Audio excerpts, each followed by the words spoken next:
a stopgap option for Atlanta. Then you got the Raiders. Kirk Cousins, the expectation is he's well positioned to be the early season starter. And talking to people in Vegas, they say, look, Mendoza will be ready when he's ready. And that's kind of a nice feeling that they don't really have to rush him into week one action until he's fully prepared. He's been going, learning the under center, play action stuff with Clint Kubiak's offense. Now they're leaving a little wiggle room. If he shows up for training camp and just wows everybody and takes the job, he could play. But they're going to do it when he's fully ready. There's a plan that they're just not trying to rush him right now. All right, so the Raiders open the season at home against the Dolphins, then they're on the road at the Chargers and the Saints. And I only mention the schedule because you just wonder when Raiders fans are going to be like, we want to see Mendoza. Maybe Cousins is going to be incredible if he gets to start early on, and they don't say that, but they might. All right, Ben Solak. Raiders fans are completely content with Mendoza. I mean, with Kirk Cousins. It's why you got to read the comments. You got to talk to the people. They are totally on board with the Raiders' plan, and I love it. I love the synergy. I love when everyone is on the same page. Before we jump into it, Las Vegas Raiders fans, please do not forget to subscribe and watch the full length of the video, as that is without a shadow of a doubt the best way to support the growth of this channel so we can keep having the most unbiased, grounded, honest conversations about the Las Vegas Raiders. It makes such a huge difference, and I would really appreciate it. So, I had read and been hearing that Mendoza is growing as a quarterback and is improving, but there's certainly growing pains, right? There's definitely certain growing, which makes perfect sense. And that Kirk Cousins has really been a smooth transition. I'm telling you right now, if we get the version of Kirk Cousins that the Falcons thought they were going to be able to get with a healthy Kirk Cousins, and not to mention even just the version of Kirk Cousins that we got, when he took over for Penn last season, the Raiders are ready to go, man. Like that's why the Raiders are also doing this right now. Like it checks off every box. Not only having Kirk Cousins there, because then he helps get all the other players, the O-line, the receivers, the running gate, right? Like LL of them understanding what needs to be done for this team, right? Really be an extension of what Clint Kubiak needs to be done. Gives time for Fernando Mendoza, right? No rush. Also, if this team is actually good enough, the roster is good enough, you have a quarterback where you don't have to go through rookie growing pain. It's like it continues to check off every single box. And it's clear at this point. We see quarterback competition. To me, this is not a quarterback competition. Like, it's just not at this point. I'm not seeing any sense of that.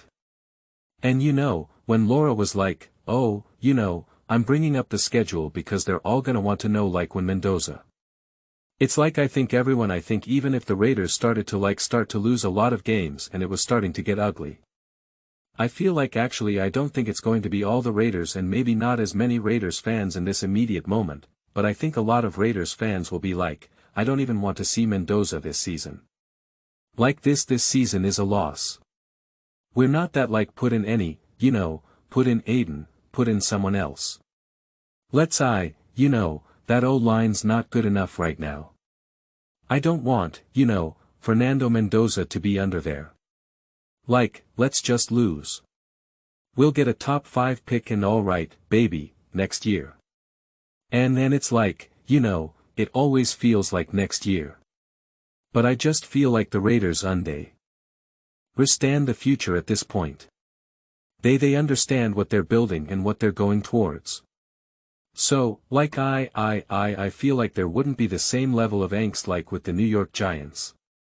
You see Russ struggling and you're just like enough, like we don't enough. Like we can't do this. Get him out of here. Throw in Jackson. I don't care what it looks like, but just throw in Jackson. I don't care how much that man struggles. We need something. It's just not the same level, the same type of energy that I'm personally getting from the Raiders fans. And maybe I'm wrong, but I feel like I've had a really good understanding and idea what the Raiders fans want. And that's why I remember when Jmack came out and said, the Raiders fans want Mendoza. And I'm like, no, they don't. They're totally on board with having him sit and like they are. I continue to hear that as loud as possible. So, I just continue to see nothing but a win-win-win situation for the Raiders. And I'm telling you right now, man, I'm really intrigued with what Kirk Cousins does with this team because I think it's time to start talking about the Raiders through that lens. Through the lens of Kirk Cousins is the quarterback, right? And it's obviously going to be temporary, but it doesn't mean you can't win a lot of games. Doesn't mean that you can't be competitive. Doesn't mean that you're not going to be in a lot of games. I just think that the Falcons' last year were such a mess. Listen again, you're not going to be able to look at Kirk Cousins' stats and they're not going to just jump off the page, right? So, you really kind of have to watch those games. You really kind of have to see how they unfolded, some of the plays that were made, whether it was against the Rams or the Bucks or something, right? You can't just look at his just bottom line stats because I don't think that really tells you, really gives you an accurate view here. And again, he was coming up after not playing for a while, and, not really being able to get situated. It's like this offense, this team in a lot of ways is constructed for Kirk Cousins to be successful. Like, that's the fascinating thing about this team. That's why they specifically got him to help with Mendoza, right? Because it's not only is he the perfect mentor no matter what offense you were looking to run, no matter what your team was, no matter who your coach was, but also for this specific offense, for this specific team, for this specific coach, it's like you literally can't get anything better of a situation. So, like that's what makes it also like a really interesting thing. Like, do I think Kirk Cousins would have as good of a season if he, I don't know. Was the coach of like the Cleveland Brown, the quarterback of like Cleveland or something or Pittsburgh or something. It's like, yeah, I think he could still be successful. I think he would still give us some pretty nice highs and of course still give us some lows and all of that, but I do think at the end of the day, outside of him playing for like an absolute stacked roster, right, with like an elite O-line, elite receiver, all that good stuff, the Los Angeles Rams essentially, I think this is arguably the best spot for Kirk to be able to succeed individually as a quarterback.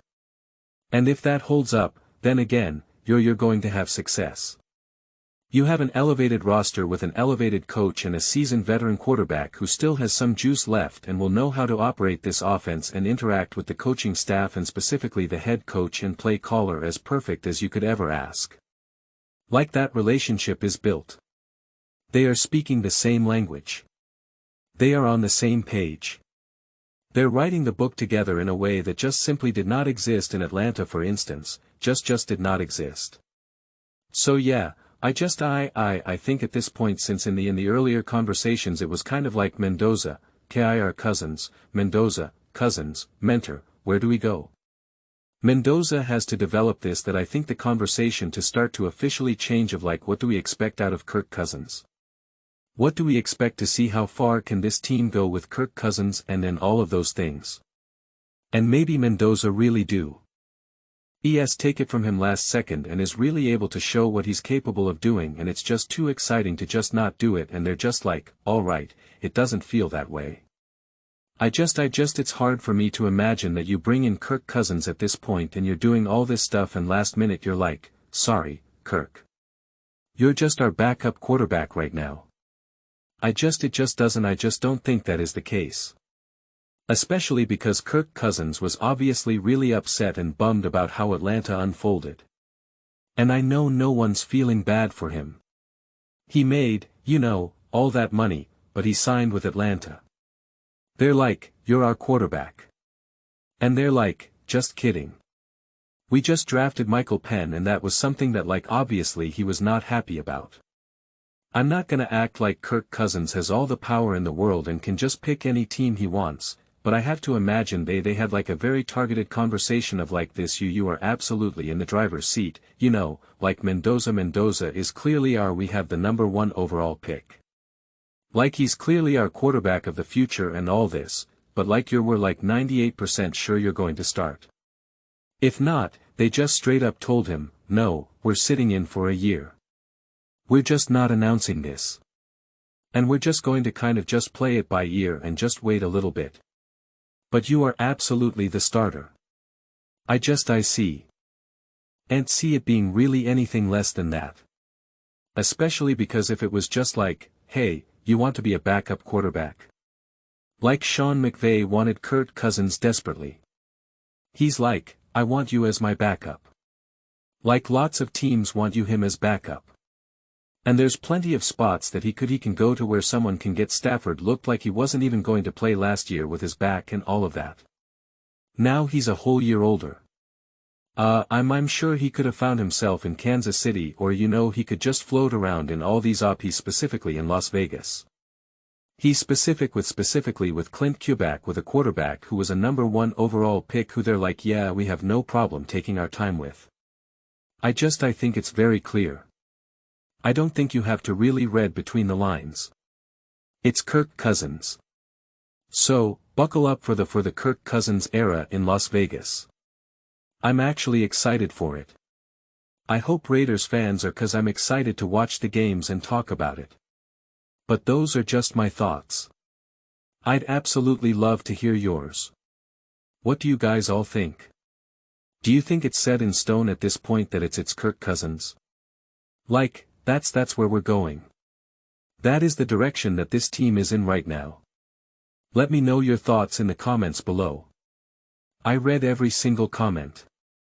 Whether you agree with me or disagree with me, either way, let's get in some discussions. Let's get in some fig. HTS, but ultimately let's just have some fun. Please do consider subscribing. We're building an amazing community here and absolutely love to see you part of it. I want to build something that we all generally feel connected to. Something that we're really excited to be part of. I think we're well on our way to doing it. Please don't forget to give this video a thumbs up, as it really does help visibility and the algorithm. Thank you so much. See you next time.